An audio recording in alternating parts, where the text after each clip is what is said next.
Hi everyone. So we're going to work on a second of three parts involving standard deviation and measures of variation.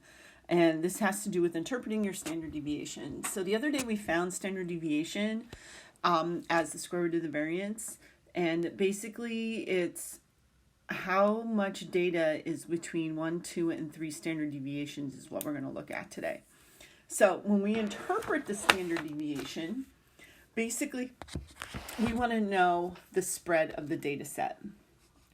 Okay, so it helps us determine the spread.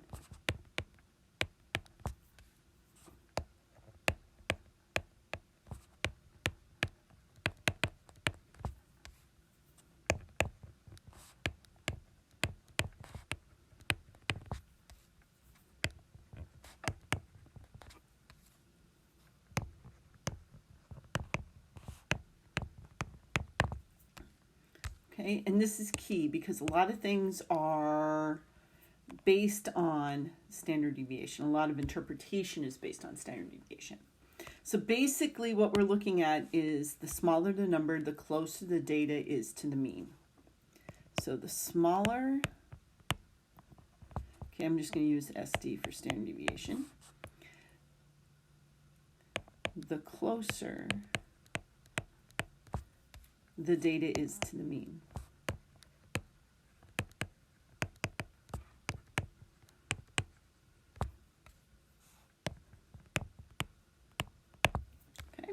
All right, so let's look at these three graphs. They all have the same mean, but they have three different standard deviations.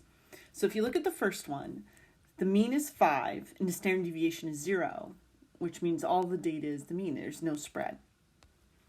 If you look at this one, our mean is 5 and our standard deviation is 1.2, which means pretty close to that mean.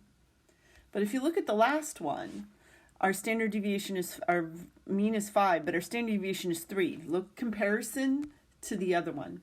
And you see how far away it is? It's not clustered around the mean whatsoever. It's not close to the mean at all.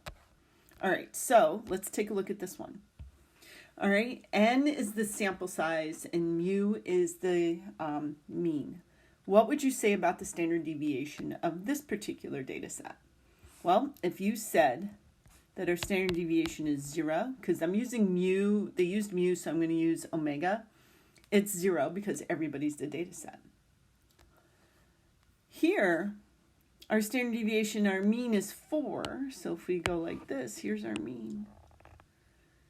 Everybody is 1 unit away from that. So I'm going to call our standard deviation 1. And if we look at this last one, here's our mean. Okay, but on average, these two are 2 standard deviations away from the mean, so I'm going to go omega 2. Okay, see the difference in the spread. So ideally, we would love to have a small standard deviation, meaning everybody is pretty close to the mean. Ideally, that doesn't always happen though. All right, so one of the ways we use to look at standard deviation and its relationship to the mean is something called empirical rule, or the 68, 95, 99.7 rule. So here's a graphic, and we're going to become really familiar with it, but you should recognize this curve is a bell curve or a symmetrical graph, where the mean, the median, and the mode are right in the center. So if you can see, here's the mean. There he is. All right, and if you notice, one standard deviation, so let me get the matching colors here, blue, is basically we took the mean and added the standard deviation and subtracted the standard deviation. And we're using sample here, S, on either side. Now, somewhere along the lines, some statistician proved this, and we don't need to go through the theory and the proof here, that one standard deviation will always contain 68% of the data or more. 68% or more of the data will lie within one standard deviation on either side of the mean. 2 standard deviations, okay, they use this yellow here, so I'm going to use that, there we are, is going to be about 95 or more, okay, you got to remember it could be more than 95%, within 2 standard deviations away from the mean. And then the last one would be 3 standard deviations. Let's use this guy. That's this guy out here. So you're talking 99.7% of the data will lie within 3 standard deviations on either side of the mean, which means that outside of the 99.7 is about 0.15. They have 0.13 on either side of that. So on the tail ends, the very, very end. So think of things that are like bell-shaped and follow empirical rule are like your SAT scores, your ACT scores, any of your standardized tests, your Keystone exams, your AP exams, all follow this kind of thought process, this whole idea of bell-shaped. So if you think of, let's say, the SATs, people who get a perfect score would probably be in the top 0.13%, somewhere in there. Okay? All right. So how are we going to use this? This is something we're going to use so often that you're going to end up like memorizing it, but I have a resource for us in our Schoology on the homepage for you to access. All right, so here's it in words. That 68% of the data lie within 1 standard deviation, 95 within 2, and about 99.7 within 3. All right, so let's take a look at an example problem, how we would use empirical rule. Scores for all high school seniors taken the verbal section of the Scholastic Aptitude Test, the SAT, in a particular year had a mean of 490 and a standard deviation of 100. The distribution of SAT scores are bell-shaped. All right, so that means I'm going to draw myself a picture. All right, so here's our bell shape. Here's 490 is our mean, so it's in the center. And our standard deviation, according to the problem, is 100. So we add 100 to 490, and that gives us our 1 standard deviation. And then we're going to subtract 490, or 100 from 490, and we're going to get our minus 1 standard deviation. And then we're going to do 2 standard deviations. That gives us 690 and 290. 3 times 100 added to 490 gives me 790. Subtracted from 490 gives me 190. So the key to life in these problems, guys, is making this chart and drawing this picture. You're going to be drawing this picture a lot, so get used to it. All right, so what percentage of the seniors scored between 390 and 590? Okay, so let's take a look. Between 390 and 590. Well, here's 390. Here's 590. That happens to be 68%. One student scored 795 on this test. How did the student do compared to the rest of the scores? Now, there's various ways we can ask these questions. But if we find at 795, okay, where's 795? Well, that's all the way out here. How much of the data is below that? So this is like a percentile, like when you get your SATs, they say, if you look, they'll give you your percentile and say, you did better than 95% of the other people who took that test. That's this.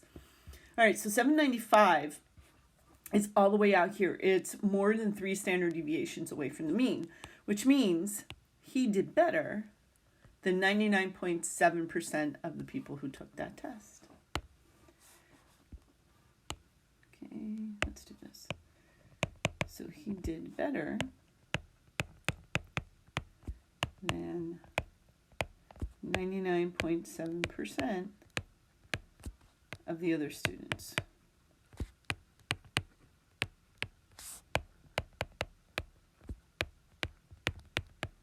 Okay.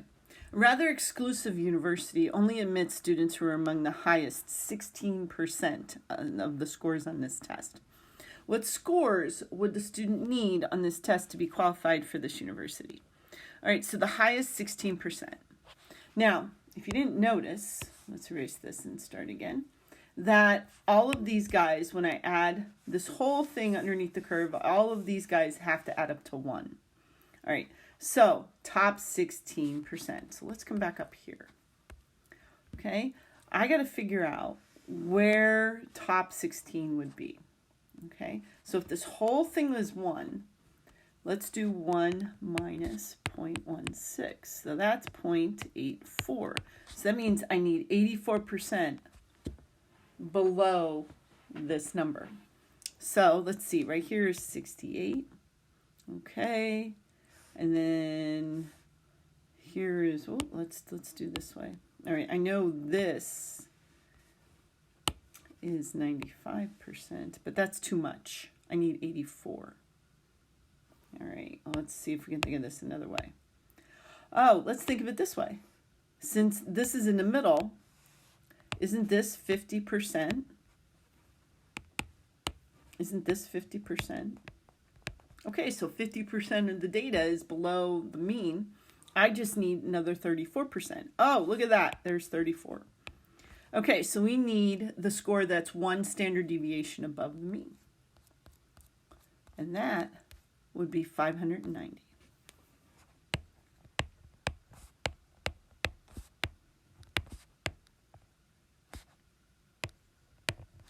There we go. All right, let's try another one because they can get really confusing. So this one doesn't have anything on the picture. So you have to draw the picture, okay? You got to make the little graph and draw the number line picture. So the first thing we're going to do is we're going to put the mean right in the center. Okay, so here's our mean. Okay, and it's 65.5. Okay, now here's our standard deviation, 2.5. So I'm going to add 2.5. Okay, that's 1 standard deviation. So 65 plus 2.5 is 68, I believe. Yep. All right, and then subtract. So that's going to give me 63. Okay, so this is our mean plus our standard deviation. This is our mean minus our standard deviation. Now we're going to do it again. Okay, we'll do this one.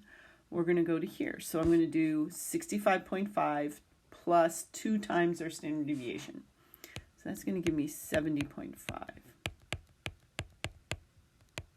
And then I'm going to do the same thing on the other side, and that's going to give me 60.5. So that's x bar minus 2s, 2 standard deviations. You can cheat a little bit. Sometimes I just add like the standard deviation to the previous one. That usually works out well too. Okay, so let's do 3.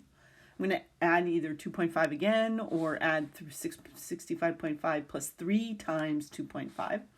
I'm going to get to 73, and out here is 58. And again, that's 3 standard deviations.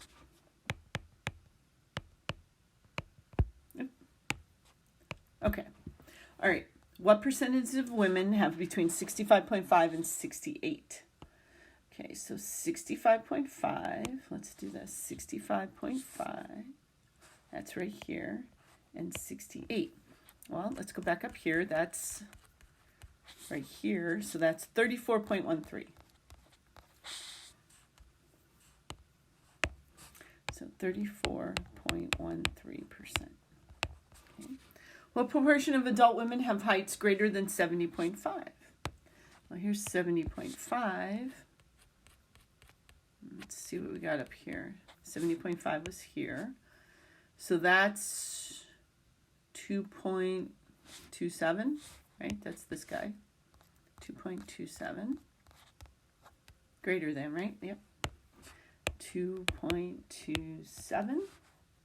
Or you could probably do 20, yeah. Okay, I'm using a lot of decimals here. We can probably round. Assuming women in the sample is 40 women. Okay, so now we have an amount that's associated with this particular set of data.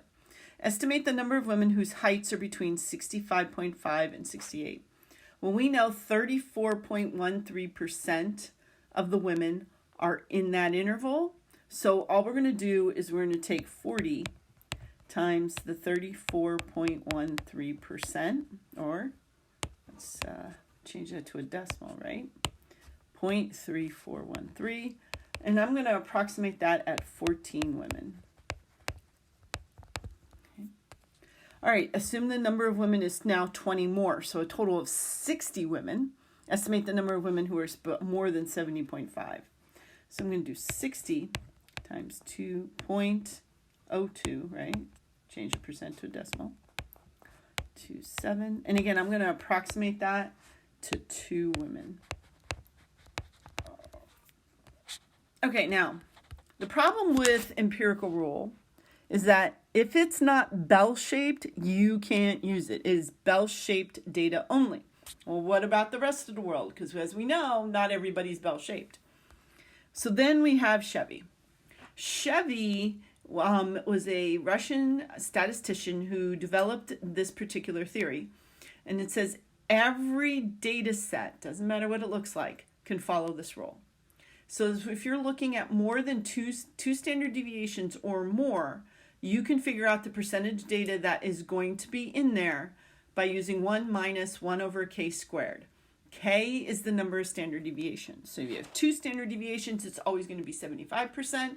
If you have 3 standard deviations, it's going to be 88.9%. All right, so let's take a look at this example. I'm marked up Iowa, so we're going to talk about Iowa in a minute. The age distribution of Georgia and Iowa are shown in histograms. Apply Chevy's rule to data if we're using Georgia for k is 2. What can we apply? Now, according to the rule, all right, when k is 2, we're going to do 1 minus 1 over 2 squared, 1 minus 1/4, or 3/4, which is 75% of the data. Okay, now, is with 2 standard deviations. So let's find our mean, 37. It's got to be about here. Okay, somewhere in there. And our standard deviation is 22.3. All right, so let me find our okay, so we're going to need to figure out 2 standard deviations. So I'm going to take 37.3 plus 2 times 22.3. Give my 2 standard deviation number. All right, 81.9. So that's going to be over here. So 81.9. Okay, let's find the below one. So 37.3 minus 2 times 22.3. Okay, we're going to get, negative 7. You can't be negative 7.3 ages. Okay, so we're going to approximate that as 0. All right, so we're going to say, okay, so what does that tell us? That tells us that 75% of the people in Georgia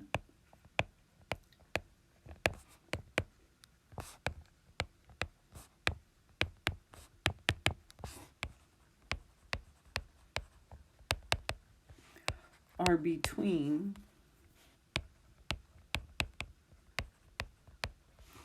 0 and 81.9 years old.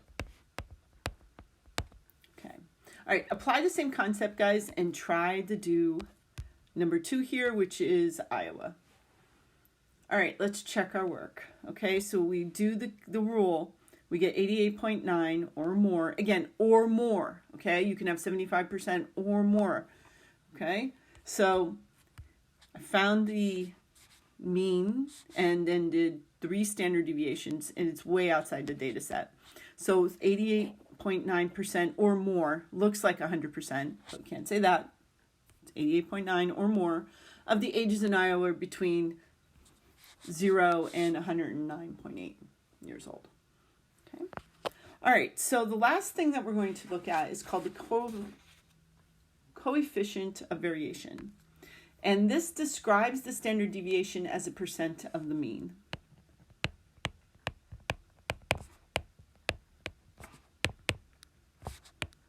I'm going to abbreviate that.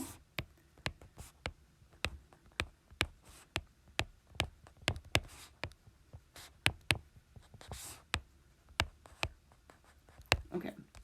Now, you have one for population, you have one for sample, depending on what it says. If it says population or all, then we're going to use the first one. If it says the sample, we're going to use the second one. There's no difference except notation. So I abbreviated the CV. Okay, is going to be the standard deviation divided by the mean times 100 to make it a percent.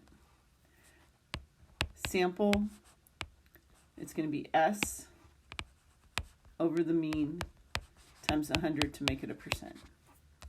All right, so I did a little pre-work here, guys, because I know we know mean and we can find standard deviation. So I've found both of those for us. And basically this works great if we're trying to compare two different data sets with two different means and two standard deviations. How do I know which one's more spread out? Because right now it's looking like heights is less spread out and weights is more spread out. But I want to do a comparison, so I want to kind of get them to be the same percentage or the same units. So, because one's heights and one's weights, they're totally different units, so I have no idea. So let's make them a percentage. All right, so we're going to do the CV for this guy, and we're going to take 3.3 over 72.8. Okay, and we do the math. And we're going to times that by 100 to make it a percent. I got 4.5%. If I do this one, our CV is going to be 17.7 over 187.8. Okay, divide, I got 9.4%. Okay. And again, smaller the percentage, the closer the data is to the mean, just like everything else. The smaller the number, the closer to the mean, which means that heights are closer to the mean, weights are more varied, okay? So weights are more varied than heights.